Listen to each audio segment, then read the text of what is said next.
পার্বত্য জেলার রাঙ্গামাটির কাপ্তাই ৫ নং ওয়াগ্গা ইউনিয়নের সাপছড়িতে ওয়াগ্গা সাপছড়ি বৌদ্ধ বিহারটি ১৯৯৩ সালে স্থাপন করা হয়।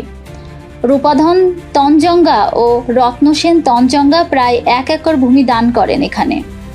বিহারটি শুরুতেই সন ও মৌলি বাঁশের বেড়া দিয়ে তৈরি, পরে মাটির, তারপর পাকা ভবন রূপান্তর করা হয়। উঠতেই বিহারের সামনে মোমবাতি ও আগরবাতি প্রজ্বলন ঘর।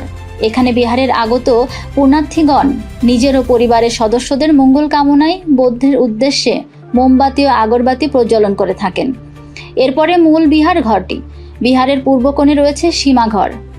এ ঘরে ভিক্ষুকদের বিনয় কর্ম সম্পাদন, বৌদ্ধ ভিক্ষুদের নিয়ম নীতি করা হয়ে থাকে। বিহারের উত্তর কোণে নতুন করে তৈরি করা হয়েছে লবি শ্রেষ্ঠ শিবলি অহর্ত প্রতিমূর্তি ও মারবিজয়ী অহর্ত প্রতিমূর্তির ঘর। এই প্রতিমূর্তির কিছু বিশেষত্ব আছে। লাভি শ্রেষ্ঠ শিবলি অহর্তকে পূজা করিলে ধন সম্পদের অভাব পূরণ হয়। মারবিজয়ী অহর্তকে পূজা করিলে দুঃখ দুর্দশা হতে রেহাই পাওয়া যায় বলে তারা জানান।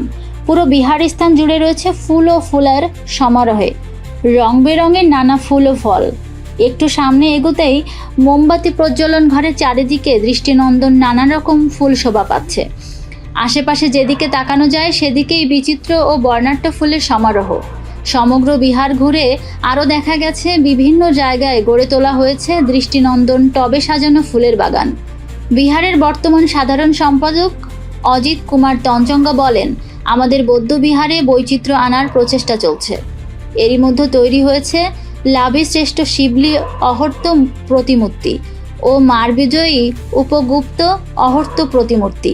সরকারি বিভিন্ন প্রতিষ্ঠান, এলাকার দায়ক দায়িকা, সমাজের বিভিন্ন এলাকার দানশীল ব্যক্তির অর্থায়নে এটি তৈরি করা হচ্ছে।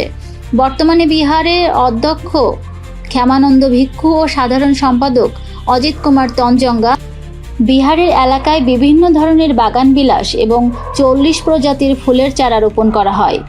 যেসব ফুলের শোভা দেখা যাচ্ছে সেগুলো মনে হচ্ছে ফুল লাইট জুয়েল, বাটার কাপ, রিফাল গ্রেন্স, কপি বাটিক, গেইসা, চাকুরা, কোরাল মাসুরি, জবা, অলোকানন্দ, হাসনাহেনা, মাধবীলতা, রঙ্গনসহ ইত্যাদি।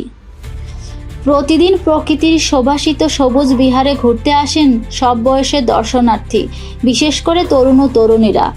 প্রকৃতির টানে ব্যস্ত সময়ে একটু অবসরে বন্ধু বান্ধব, পরিবার পরিজন নিয়ে ঘুরতে আসেন এখানে। সেখানে প্রকৃতির মধ্যে যুক্ত হয়েছে এই ফুলের বাগান।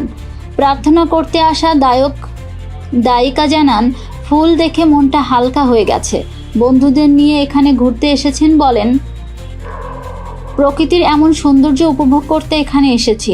পাহাড়ের ওপরে এমন দৃশ্য যে কারো মন ভালো করে দেয়, তাই এখানে ঘুরতে এসেছি। ফুলের সঙ্গে ছবিও তুলেছি।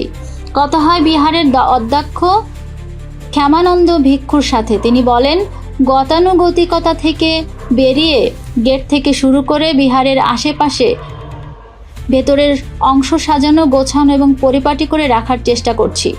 বিহারের আনাচে কানাচে ফুল গাছ লাগিয়ে সৌন্দর্য বর্ধন করেছি। এখানে স্থানীয় মানুষ, এমনকি বিভিন্ন জায়গা থেকেও লোকজন দেখতে আসছেন। এসব সৌন্দর্য মানুষের মনকে পুলকিত করে।